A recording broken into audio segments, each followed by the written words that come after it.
Dhe për këtë arsye unë shpresoj shumë që sidomos zoti Kurti në këtë rast si fituesi i zgjedhjeve, si subjekti i cili realisht tashmë ka qeverinë funksionale, ka fituar përmbi 51% nuk di e çaj levërdis që mos lëshoj pe në rastin e presidentit ose presidentes. Megjithatë duhet të përmend edhe një fakt tjetër e cila realisht nuk është pak e rëndësishme, besoj për opinionin sidomos në Shqipëri, po edhe në Kosovë gati thuajse e njëjtë.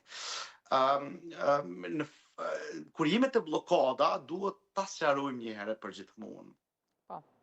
Një rast tillë nuk i kemi pas në Kosovë, kur fiton një subjekt i vetëm, zgjedhet me 51% dhe nuk detyrohet që të bëj kompromis koalicion me një subjekt tjetër për të siguru pasaj numrat edhe për presidentin. Është një rast i ri në skenën politike. E dyta, kemi një situatë kur subjektet politike të cilat i kanë humbur zgjedhjet kanë rënë si ta me atë minimumin e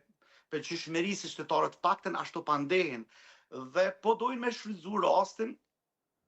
kësaj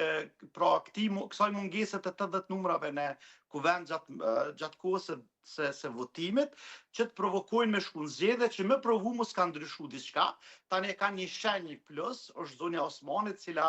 ajo është duke bërë tashmë një farë lloj fushate ose para fushate takime me qytetarë për të marrë opinionin e tyre se si do të pozicionohet në zgjedhjet e ardhshme nëse janë pra. Prandaj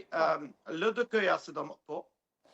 Po shohim një lloj qetësie zonjës Osmani apo nuk ka pse të ketë një reagim të saj në këtë pikë mes luftës, le të themi, në thonjza për postin e presidentit dhe sigurisht zërave, se ndoshta në këtë pikë s'mund të themi spekulime, për aq kohë sa zonja Osmani ka thënë se do të rikthehet në politikë. Pra zërave për një rikthim të saj në krye të LDK-s. Çfarë do të ndodhë edhe me vetë partinë apo le të themi mbështetjen që mund ose nuk do të gjej, por edhe për vetë skenën politike në këtë rast, nëse do të jemi drejt